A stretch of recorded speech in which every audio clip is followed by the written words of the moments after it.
Alors, c'est parti, l'enregistrement est là. Donc, bonjour tout le monde, bon midi, bon appétit à ceux qui sont en train de déguster un bon sandwich pendant que vous écoutez le webinaire. Donc, le sujet aujourd'hui, c'est des astuces à connaître pour mieux enseigner et apprendre avec l'iPad. Donc, j'ai beaucoup de contenu. Je ne passerai probablement pas à travers l'ensemble des diapositives aujourd'hui, mais sachez que il y a des vidéos qui appuient là, chacune des démonstrations aujourd'hui.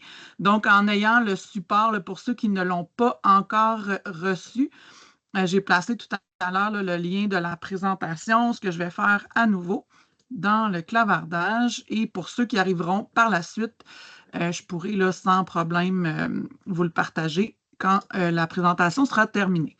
Donc, je veux parler du iPad et donc, c'est simplement pour vous dire avant de commencer là, que l'iPad, c'est vraiment un gros trousseau à outils là, pour l'enseignant. Donc, d'emblée, là, on a accès à une boussole, on a accès aux fonctions de règles, on a accès aussi, on peut s'en servir comme étant une loupe. Donc, quand on va à l'extérieur, il y a une tonne d'outils d'accessibilité à l'intérieur. Donc, c'est un dossier que à l'extérieur de ce webinaire-là, l'accessibilité, mais il y a plein d'outils pour permettre d'être inclusif avec tous. Et aussi, on a accès, on peut écouter, là, on peut écouter, enregistrer notre voix. On a accès à une caméra, on a accès à des photos. Et aussi, d'emblée, là, moi, je vous parle d'aucune application qu'on doit se procurer. Donc, je parle vraiment des applications natives du iPad et dans la majorité des outils par exemple, notes, photos, etc., on a toujours cette panoplie d'outils d'édition-là là, qui, ça va. Donc, il y a quelqu'un, le micro, oui. Je vais juste fermer le micro, parfait. Donc, c'est ça, on a accès toujours là, dans la majorité des applications à ces outils, ces beaux outils d'annotation-là. Donc, comme je vous disais, moi, je vais parler dans la présentation que vous avez accès aujourd'hui. Je ne parle uniquement que des applications intégrées avec l'iPad. Donc, quand on reçoit l'iPad, on a ces applications-là et on n'a pas besoin de se procurer d'autres applications et on parle de plus en plus de simplification numérique. Donc, par exemple, quand on enseigne soit aux enseignants, à vous, comment se servir d'une application et qu'on reste dans le même univers toujours. Donc, ça simplifie les choses parce qu'on retrouve principalement les mêmes outils, les mêmes boutons. Donc, qu'on devient compétent dans des applications et on n'a pas toujours à se réapproprier les plateformes. Donc, les applications natives, on appelle ça natives, là, mais c'est les applications qui viennent avec l'iPad.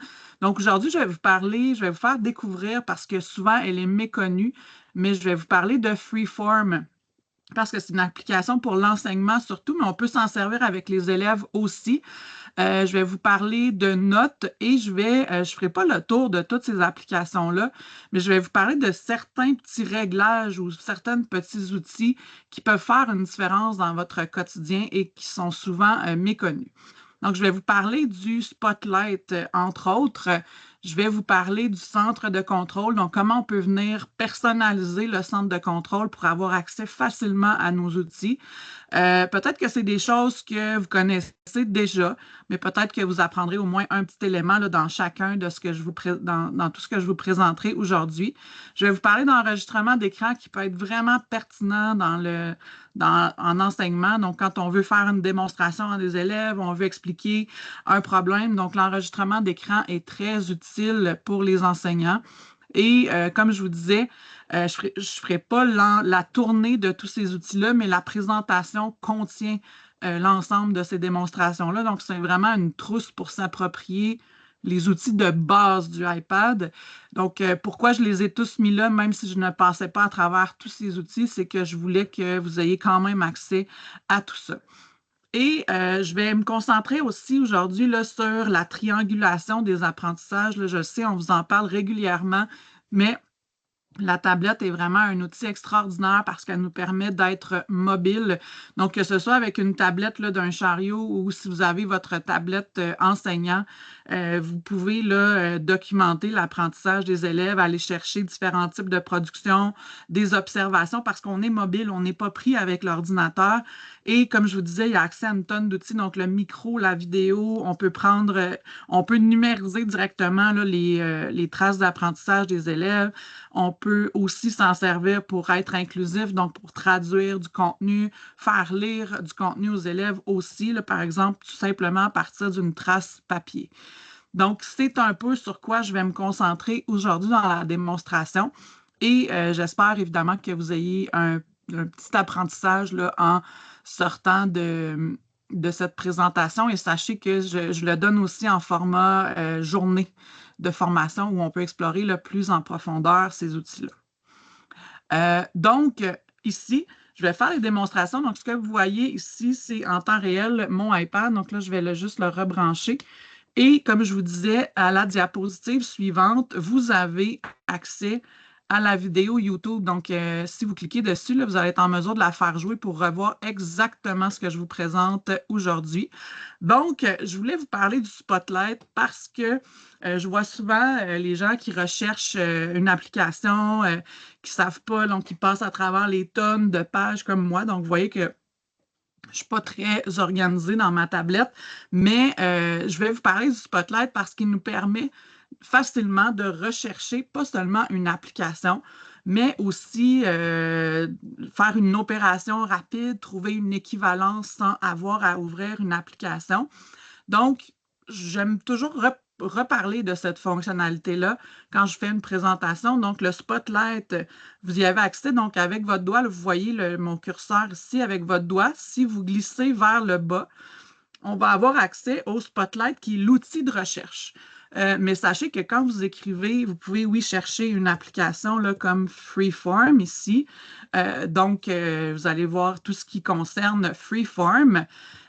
Mais aussi, on peut rechercher par mots-clés. Par exemple, si on recherche fleurs, et là, vous aurez accès à tout ce qu'il y a dans la tablette qui concerne le mot fleur. Donc, oui, on va vous suggérer de rechercher fleurs sur Safari, mais aussi on va rechercher là, dans les fichiers que j'ai tout ce qui a le mot fleur. Donc, c'est peut-être dans les sites web et on vient rechercher aussi dans mes photos. Donc, les photos qu'il y a dans la tablette, il va rechercher là, vraiment l'ensemble des photos qui a une fleur. Donc, il y a un peu d'intelligence artificielle derrière là, qui reconnaît que sur mes photos, c'est une fleur. Donc, oui, on peut ouvrir une application, rechercher une image, mais on peut s'en servir pour faire une opération. Donc, par exemple, multiplier par 4 et là, on peut faire diviser par 5. Et ici, vous voyez que j'ai le résultat qui est ici. Donc, ça me donne, j'ai accès à la calculatrice là, sans même, donc vous voyez que ça l'a fait. Je n'ai pas besoin d'ouvrir et de chercher l'application. Donc, j'ai le résultat de l'opération ici facilement. On peut aussi s'en servir pour des équivalences. Donc, par exemple, 67 décimètres en millimètres. Et là, donc, vous voyez qu'il m'a fait, ben, c'est quand même facile, là, cette conversion, mais il m'a fait, je pourrais plutôt écrire 7,6 km en 1000 et il me fera exactement la même conversion. Donc, ça, c'est disponible sur les tablettes, là, mais dans votre quotidien, sur vos iPhones aussi, c'est quelque chose qui est disponible.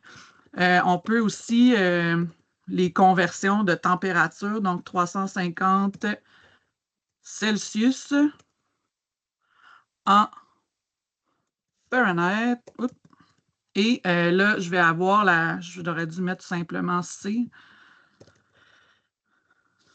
Et donc là, j'ai ma conversion de température.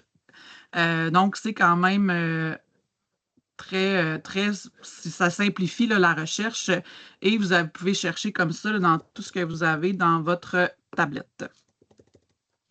Donc, c'est facile. On peut le montrer aux élèves là, comme ça. OK, ouvrez-moi l'application Freeform, donc pour accélérer le processus là, sans qu'il y ait à la chercher. C'est le Spotlight et à découvrir. Et je vous fais une démonstration là, justement dans la vidéo qui est là. Donc, vous avez simplement à cliquer dessus dans la présentation. Je pense que vous avez à double-cliquer là, pour pouvoir visualiser la vidéo. Maintenant aussi, ce qui peut simplifier votre travail, c'est pour accéder au centre de contrôle. Donc, le centre de contrôle sur les tablettes, ça nous permet d'avoir accès à l'outil d'enregistrement d'écran. Donc, c'est pourquoi je vous le présente. Mais vous pouvez venir le personnaliser aussi. On a un lecteur code QR. On peut venir activer l'accès guidé rapidement. On peut avoir accès à un chronomètre. Donc, c'est des outils, un trousseau d'outils qu'on a accès rapidement. Donc, celui-ci, pour y avoir accès, il faut être avoir accès, il faut être dans le coin supérieur droit vers le bas. Et ici, là, vous voyez que j'ai mes outils. Donc, j'ai accès à mon contrôle. Je peux venir désactiver, activer le Wi-Fi. Je peux le mettre en mode avion. Je peux empêcher la rotation là, de l'outil. Je peux désactiver le son, ce qui peut être intéressant aussi à présenter aux élèves.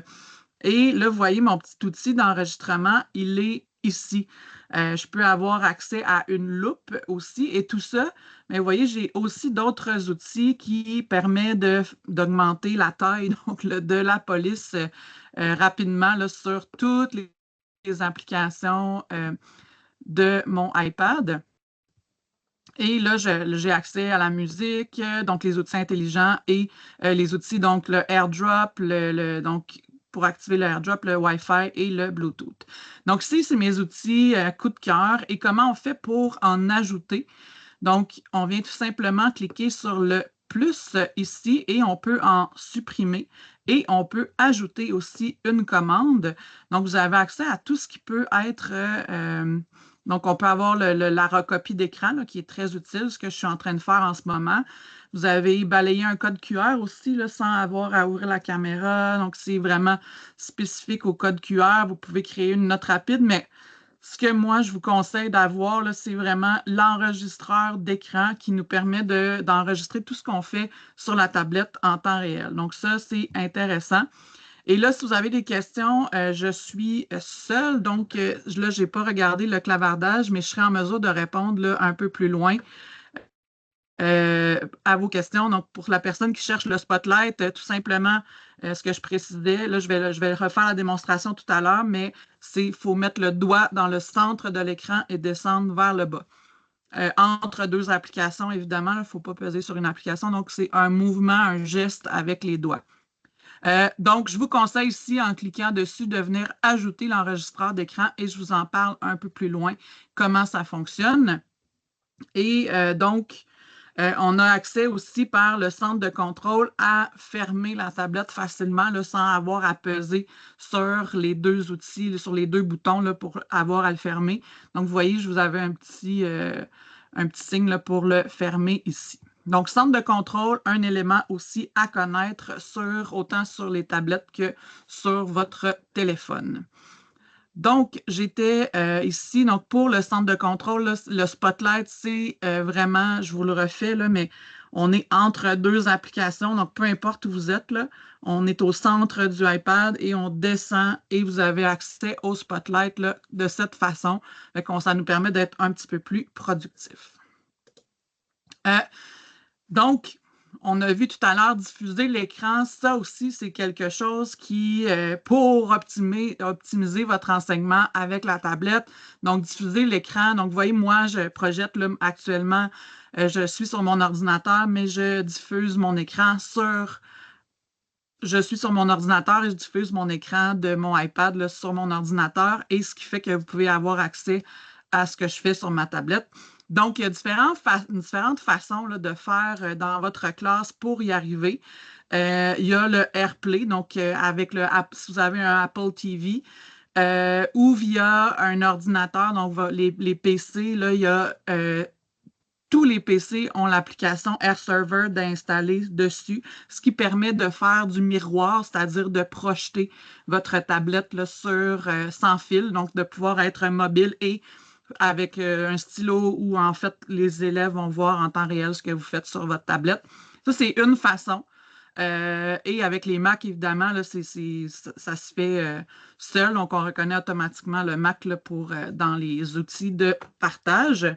Et donc là, pour diffuser l'écran, vous avez tout simplement en AirPlay à partir du centre de contrôle. Donc, je rappelle que c'était en haut de l'écran vers le bas.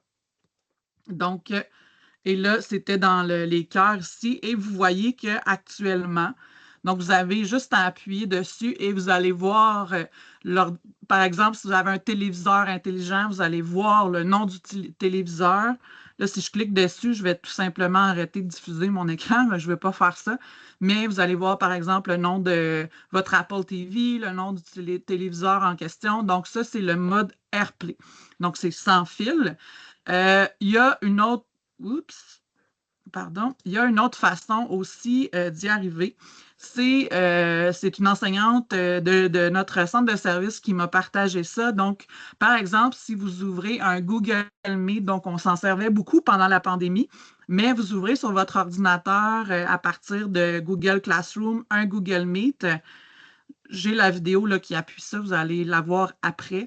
Donc, je ne ferai pas la démonstration complète aujourd'hui, mais dans votre Classroom, vous pouvez activer un lien Meet que vous ouvrez d'abord sur votre ordinateur et vous ouvrez ce même Meet-là sur votre tablette et c'est possible de partager votre écran, ce qui vous rend jouer avec AirServer. J'explique tout ça dans la vidéo qui suit, mais l'autre option qui est moins... qui nous permet d'être moins mobile, mais qui marche tout aussi bien, c'est avoir un adaptateur, soit HDMI. Donc, la plupart de vos ordinateurs là, sont HDMI. Donc, si on a un petit adaptateur qui permet de se connecter dans notre tablette, mais on peut aussi diffuser l'écran de notre tablette sur le TNI. Donc, il y a plusieurs façons. Donc, c'est certain que si on est filaire, on est moins mobile, mais quand même, ça peut être très intéressant. Et quand on diffuse l'écran, bien, vous allez voir, on peut utiliser n'importe quoi et annoter et ça fait une démonstration là, en direct à nos élèves. Donc, c'est vraiment intéressant. Donc, diffuser l'écran et je vous disais que je vous partageais une vidéo là, en lien avec ça. Donc, c'est astuce pratique pour diffuser l'écran d'un iPad sur un PC. Pour l'avoir présenté à quelques enseignants, là, c'est une pratique qui semble gagnante pour pour diffuser l'écran. Donc, maintenant, c'est une autre fonction ici. Donc, je vous ai parlé de diffuser l'écran. Donc, dans le centre de contrôle. Donc, à nouveau, dans le centre de contrôle, là, je suis dans les cœurs ici. Il y a possibilité de faire un enregistrement d'écran et c'est comme le double cercle là, qui lance l'enregistrement. Donc, ça, on peut l'avoir avec micro, donc une démonstration avec notre voix. Mais on peut l'avoir aussi sans micro, donc juste une démonstration là, sans utiliser notre voix. Et ça peut être très intéressant pour enregistrer ces leçons. Donc, vous ouvrez une application comme Note. Et là, comme je vous disais, dans les applications natives du iPad, vous avez toujours les outils d'annotation. Donc, pour expliquer un problème mathématique, je vous en ferai la démonstration tout à l'heure. Si vous utilisez une application comme Google Maps, Plan, vous pouvez faire une visite guidée d'un endroit où vous allez. Vous pouvez présenter aussi comment utiliser une application. Donc, tout simplement, en enregistrant l'écran, vous ouvrez l'application, vous expliquez aux élèves comment ça fonctionne et ça va quand même bien. Ensuite, vous pouvez vous en servir aussi pour avoir accès à la métacognition de l'élève. Donc, l'élève peut s'enregistrer en train de faire un problème mathématique. Là, je parle de mathématiques, mais en train de lire aussi. Donc, vous allez voir et entendre l'élève. Donc, voir le livre et entendre l'élève. Par exemple, vous prenez un texte sur Safari que vous faites lire et vous enregistrez à la fois la voix de l'élève. Donc, ça, c'est intéressant. On peut s'en servir dans des situations d'écriture, donc une tempête d'idées. On peut, par exemple, en créer un livre audio. Donc, si vous avez un livre que vous avez fait dans quelle application que ce soit, donc accès à un petit livre, donc l'élève peut faire la lecture et tourner les pages et ça donne un livre audio. Donc là, je vous donne quelques exemples, mais il y a vraiment une tonne de possibilités avec ceci. Donc, je vous rappelle que je descends du coin supérieur droit vers le bas. Et pour avoir accès au microphone, donc d'emblée, si vous appuyez dessus, vous n'aurez pas accès au microphone. Donc, il faut tout simplement appuyer longtemps et vous voyez que vous avez les réglages de micro qui sont là. Pour l'avoir expérimenté là, il y a quelques temps, j'avais fait un bel enregistrement. Ma vidéo était parfaite, mais je n'avais pas activé le son. Donc, j'ai été obligée de reprendre l'ensemble de ma vidéo. Et ici, automatiquement, là, quand vous avez fait un enregistrement d'écran, vous faites, ça s'en va dans les photos, donc dans l'application photo. Et là, vous faites lancer l'enregistrement. Je ne sais pas si ça va fonctionner. Vous avez un petit décompte. Et vous voyez qu'ici, en haut à droite, j'ai un indicateur qui m'indique que je suis en train d'enregistrer. Et comme je vous disais, je peux me présenter dans une application comme Note, utiliser mon stylet. Et là, à ce moment-là, ma voix et tout ce que je fais va être enregistré. Et pour terminer mon enregistrement, je vais tout simplement appuyer sur le cercle en haut et enregistrer. Et ça vient se placer, s'enregistrer automatiquement dans mes photos ici. Donc, vous voyez que là, je n'ai pas activé le son. Je vais mettre le son ne passe pas, là, mais donc, vous voyez là, que ma voix va être là et vous voyez exactement en temps réel tout ce que je fais. Et ça, ben, vous pouvez, après ça, le partager dans Classroom. Vous pouvez le partager où vous voulez. Vous pouvez même la laisser sur la tablette pour quand un élève le prend, ben, il a accès au tutoriel. Bref, c'est à connaître sur une tablette là, certainement que vous faites plus de liens encore que moi là, sur les utilités de cette fonction-là. Donc, à découvrir, et je ne vous laisse pas seul avec ça, je vais vite ce midi, mais vous avez accès à la vidéo ici qui explique comment faire de votre côté.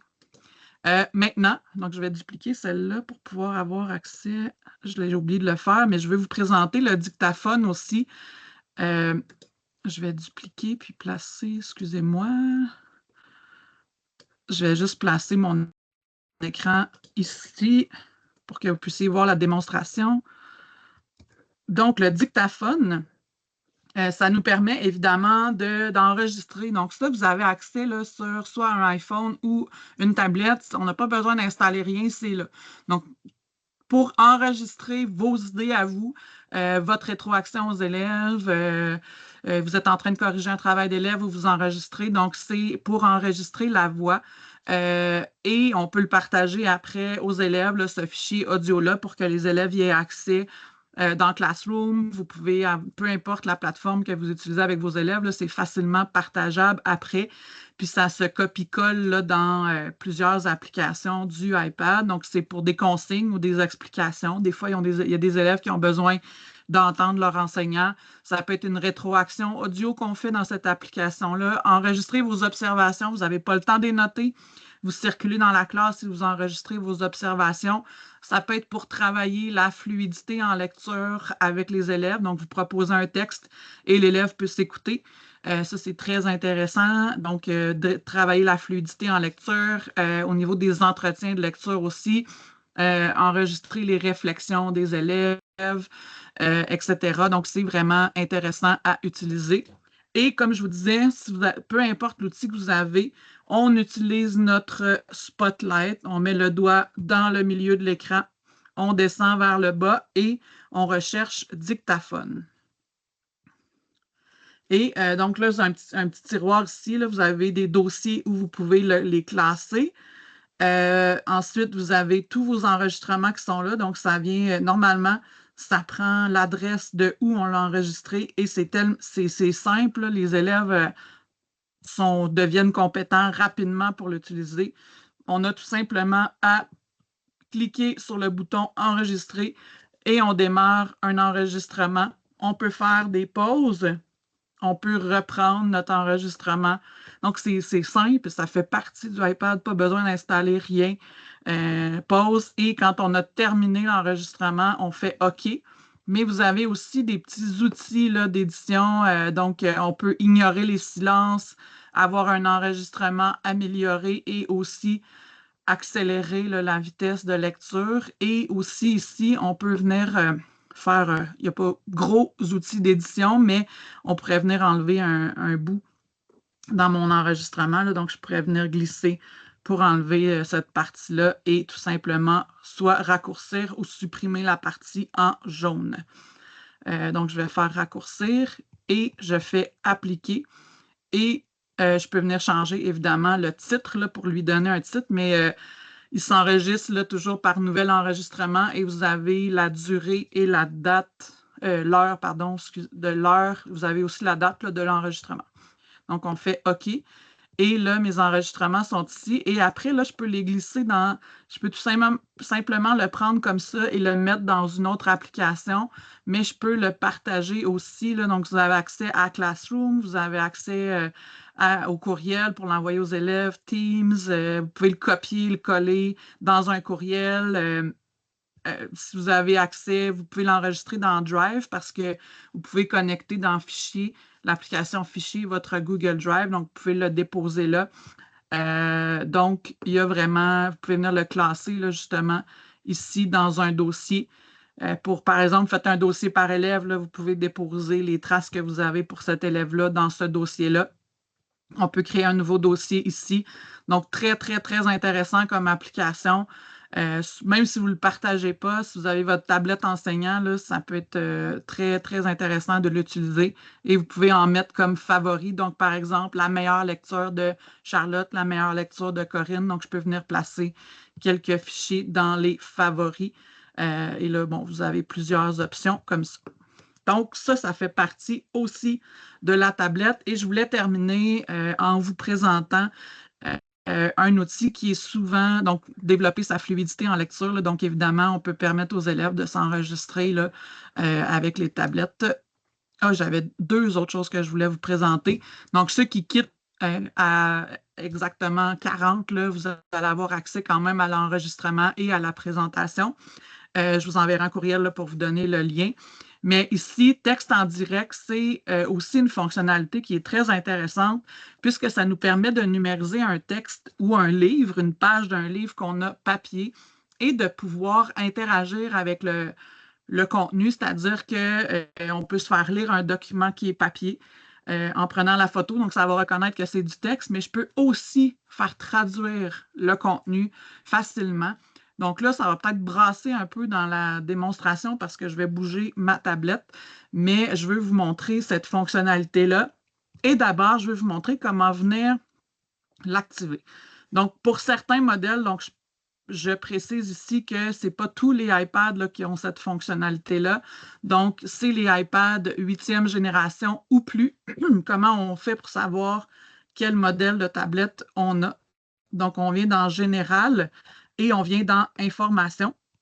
Et vous allez avoir accès là, à la version d'iPad. Donc, ici, c'est une 6e génération, mais il y a iOS, donc la version d'iOS iPad, là, donc c'est 18.3. Donc, c'est iOS 15 et plus sur lequel c'est disponible. Donc, si vous voulez vérifier là, si vous y avez accès, c'est par ici. Et aussi, pour l'activer, parce que d'emblée, vous pouvez l'essayer puis il n'est pas activé. Donc, c'est général et on vient dans tout simplement langue et région ici.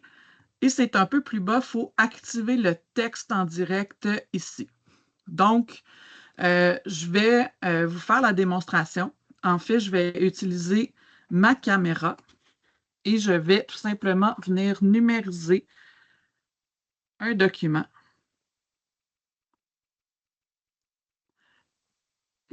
Ça bouge, ça bouge. Et là, peut-être que je ne serai pas capable de faire la démonstration en direct. C'est pas ça que je voulais. Je vais vous montrer que sur ma photo, vous voyez en haut, complètement en haut, vous avez un carré avec des lignes. Et là, vous voyez que ça me permet d'avoir accès au texte et je peux me le faire traduire tout simplement. Donc, je peux traduire le texte aussi facilement que ça. Et aussi, donc là, vous voyez que là, il veut juste prendre certaines sections. Là. Je ne suis pas bien installée pour vous faire la démonstration. Mais là, on peut se le faire lire aussi. Donc là, je vais prendre une photo. Je vais pouvoir plus facilement vous faire la démonstration dans photo. Donc, je vais remettre ma tablette à sa place. Et dans l'application photo, là, j'ai pris la photo de mon texte. Il est ici. Et donc, automatiquement, il va aussi reconnaître que j'ai du texte sur ma photo. Donc, vous voyez, là, le même petit icône, il est là. Et là, il va reconnaître tout le texte. Et à partir d'ici, je peux me faire lire tout simplement le texte. Là, il faut que je le sélectionne. Mais...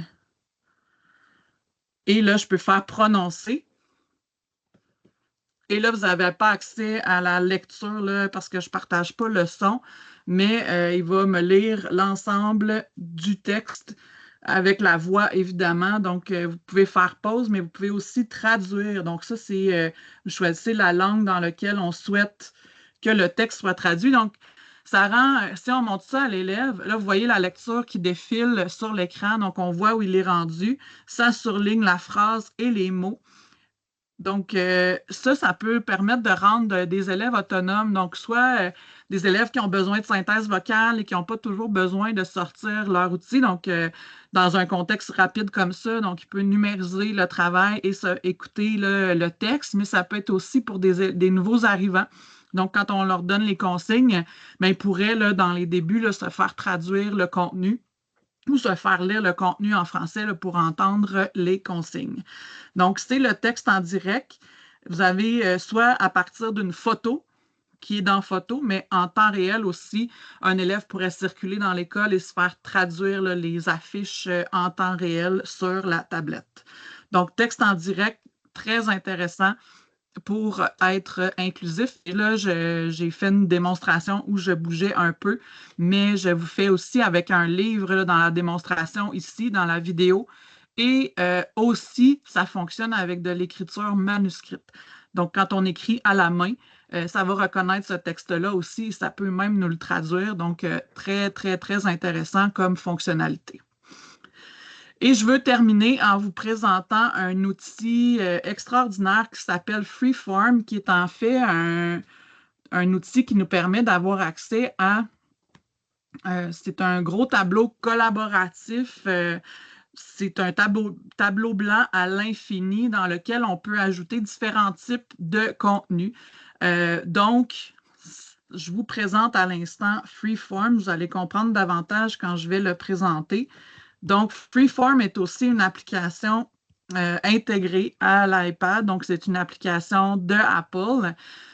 Donc, ici, je vais vous montrer. Donc, ici, on a accès aux différents tableaux. On peut partager aussi un tableau. Mais moi, je le vois beaucoup pour travailler avec les élèves. Donc, les élèves peuvent prendre une tablette et c'est un tableau à l'infini. Donc, ils peuvent faire des cartes mentales sur ça aussi. Ils peuvent faire du dessin, ils peuvent écrire. Donc, quand souvent on cherche une application où, à l'aide d'un stylet, les élèves peuvent écrire, dessiner. Donc, ça en est un bon exemple. Donc, je clique ici sur un nouveau tableau. Et vous voyez qu'on arrive dans un tableau, là, il est à 100%. On commence notre tableau, mais d'abord, on peut venir le renommer. Donc, je vais faire démonstration 4. Et ici, bon, on peut le partager, donc on peut collaborer. Donc, toute personne disposant du lien peut consulter ou modifier ce tableau-là. Fait qu'on pourrait collaborer là, avec des collègues ou encore avec les élèves. Et c'est partageable là, dans plein de plateformes aussi. Donc, peu importe où on veut le partager, le lien, c'est possible, mais on peut juste l'utiliser pour nous-mêmes. Moi, je le vois beaucoup pour les enseignants pour faire de la documentation pédagogique, donc la triangulation des apprentissages, parce que vous pouvez intégrer à ces tableaux-là une tonne d'outils. Donc, ici, dans l'autre coin, là, soit qu'on active ou on désactive les petits picots. Ça, c'est des connecteurs activés. Donc, par exemple, si on place un premier post-it et que je viens en placer un deuxième iPad, je peux venir connecter. Ah oui. Donc là, je peux tout simplement glisser pour venir connecter mes deux. Voyons. Et là, ils deviennent interreliés. Donc, je peux faire là, des cartes mentales, organiser mes idées. Et ce qui est intéressant avec ça, comme je vous disais, c'est à l'infini. Donc, dans le coin gauche, je peux venir créer des scènes pour pouvoir me repérer plus facilement parce que là, on voit juste une partie. Donc là, je vais ajouter une première scène là, que je peux appeler en renommant carte mentale. Et ensuite, je vais pouvoir me déplacer plus loin. Fait que moi, je verrais, là, par exemple, je vous montre ça comme ça, mais je verrais peut-être une scène par élève et vous pouvez venir déposer, là, vraiment, vous allez voir dans les outils ici, on peut ajouter des photos vidéos. Donc, vous êtes dans l'action, vous pouvez venir déplacer, par exemple, pour le tableau Corinne, toutes les traces par rapport à un projet ou par rapport à une compétence que j'ai pour Corinne. Je peux utiliser ma caméra directement. Donc, dans le feu de l'action, je peux prendre en photo, en vidéo ou en photo un entretien de lecture, un travail de l'élève et je le place dans cette scène-là. Donc, quand on ajoute une photo, là, vous voyez ma vidéo, je peux venir l'ajouter tout simplement là, et le déplacer. Donc là, c'est ma petite vidéo que j'ai prise tout à l'heure. Caméra, mais ça va ouvrir ma caméra. J'ai des autocollants que je peux venir placer ici. Donc, bon, si je place celui-ci. Ensuite, ce qui est vraiment intéressant, c'est la fonction numériser. Je vais encore bouger ma caméra pour vous faire la présentation. Donc, je numérise directement le travail de l'élève. Et ensuite, oups, désolé, je fais enregistrer et là, le travail, il est là. Bon, parfait, il est là, mais ce qui est intéressant, c'est que quand on clique dessus, moi, comme enseignant, je peux venir annoter à l'aide de mon outil d'annotation et je peux venir le corriger. Là, il n'est pas très gros, là, mon crayon. Je peux venir grossir. Donc là, je viens annoter, je fais des modifications et je fais OK. Et là, vous voyez, ma trace, elle est là et toutes mes modifications ont été faites. Et après ça, je peux partager là, à n'importe qui. Je peux le mettre dans le Classroom, la version corrigée là, de l'élève. Donc, tout est à la même place et c'est ce que je trouve vraiment intéressant. Et on peut venir le classer. Donc, puis quand on veut avoir accès, on fait tout simplement comme ça, on l'annote, on le partage. C'est vraiment très intéressant. Et ce qui me manquait à vous présenter, c'est que je peux ajouter aussi des liens et des fichiers là, à partir de votre Drive. Par exemple, ici, dans le fichier, là, mon disque est connecté et je pourrais mettre n'importe quel type de fichier. Là. Donc, je peux mettre des présentations, je peux mettre des fichiers audio. Donc, je pouvais faire tout simplement ouvrir et là, déposer un fichier audio dans mon Freeform. Et ce que je voulais aussi, là, qu'il y a les zones de texte et il y a aussi une banque de formes et d'images très intéressantes. Donc là, je voulais partager du côté enseignant, mais du côté élève, là, on pourrait venir travailler avec une forme comme ça ici. On peut la changer de couleur. Donc, je pourrais venir la mettre rouge. Et ce qui est intéressant aussi avec les formes, par exemple, ici, c'est qu'on pourrait la décomposer et faire travailler là, les formes avec l'élève. Donc, je peux venir décomposer une forme pour pouvoir pour pouvoir manipuler, mais il y a accès, là, on a accès, vous cherchez par mots-clés avion, par exemple, et vous avez accès, voyons, avion, ça va aller mieux comme ça. Donc, vous avez accès à différentes formes et un élève pourrait la verrouiller et la tracer aussi, là, tracer par-dessus. Donc, si je viens ici, je peux verrouiller et à l'aide de mon stylet, là, je pourrais venir la tracer ou garder seulement un élément ou ajouter des choses là, aussi à ma forme. Donc, évidemment, ce que je veux vous présenter, c'est qu'on peut avoir le multitâche. Donc, je peux avoir split view ici. Donc, ce qui me permet d'avoir deux applications en même temps. Et ce que je voulais vous présenter avec ça, c'est venir utiliser le dictaphone, par exemple, et glisser les lectures de mes élèves, là, tout simplement dessus. Fait que là, si c'est le tableau Corinne, par exemple, ben, j'aurai tous les traces de triangulation là, de mon élève. Donc là, tout simplement, je viens désactiver le split view. Et j'ai mon tableau Freeform. Et pour terminer là, dans cette démonstration-là, je voulais vous montrer que je pouvais créer une autre scène. Et là, je pourrais l'appeler Corinne, mais vous voyez que là, maintenant, je peux naviguer dans mon tableau tout simplement en changeant de scène. Et là, ça devient un tableau vraiment à l'infini pour garder une tonne de ressources. Et donc, pour vous connecter avec Freeform et collaborer, vous avez besoin d'un identifiant Apple. Donc, mais l'avantage maintenant, c'est que avec notre adresse cssdd.gouv.qc.ca, c'est un identifiant Apple, donc même adresse, même mot de passe, et les élèves cssdd.ca.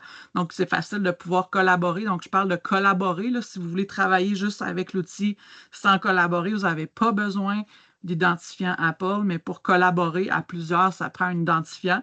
Donc, cssdd.ca aussi, c'est avec le même mot de passe, c'est un identifiant Apple. Donc, ça rend le processus un peu plus simple.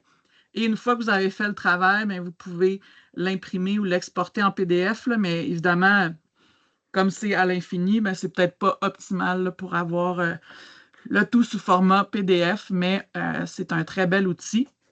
Donc, c'est ce qui mettait fin, moi, à ma démonstration, mais il y a plein d'autres trucs et astuces là, pour utiliser le iPad là, pour optimiser le travail avec l'iPad en classe. Donc, je voulais tout simplement vous dire que ici, c'est toutes des vidéos. Donc, je vais remettre, là, dès que j'arrête de parler, je vais remettre le lien de la présentation dans le clavardage. Mais vous avez là toutes les petites... C'est à peu près des capsules de 5 minutes. Donc, ça vous fait un beau trousseau là, pour pouvoir enseigner avec l'iPad et optimiser vos pratiques. Donc, c'est autant pour l'élève que pour l'enseignant. Et donc, aussi, je voulais vous dire que les capsules d'accessibilité, donc par exemple, la synthèse vocale, l'accès guidé là, pour permettre aux élèves d'être dans une application, pour les bloquer dans une application seulement. Donc, les capsules sont à venir, là, je vais les développer et les partager sous peu. Donc, comme je vous rappelle là, que c'est un excellent outil pour la documentation pédagogique, la triangulation. Et c'est aussi, quand ils sont bien protégés, là, ça peut être un bel outil pour aller à l'extérieur de sa classe puis de capturer des données aussi, même à l'intérieur. Donc, je vous rappelle qu'il y a Mesure là, qui nous permet de mesurer sans avoir accès à un galon à mesurer. Donc, on n'ose pas, mais c'est vraiment, il y a plein de ressources à l'intérieur là, pour pouvoir capturer des données. Et je vous rappelle que l'ensemble de ces capsules-là sont disponibles dans une liste de lecture sur la chaîne YouTube des services éducatifs. Donc ici, c'est un lien et ça mène directement à la liste de lecture où il y a plein de tutoriels là, sur la tablette. Et aussi, si vous êtes intéressé à développer vos compétences, il y a toujours Apple Teacher aussi qui va faire le tour là, de chacun de ces outils-là. Et si vous voulez en apprendre davantage, là, ça peut être une belle façon, une belle chose à utiliser. Donc, ça va vite, 30 minutes. Donc, c'est ce qui met fin au webinaire. Mais n'hésitez pas à communiquer avec moi là, si vous avez des questions par rapport aux outils que j'ai présentés. Je mets à nouveau le lien de la présentation dans le clavardage et je vais demeurer disponible. Je vais fermer l'enregistrement et je serai disponible pour répondre à vos questions. Bonne journée!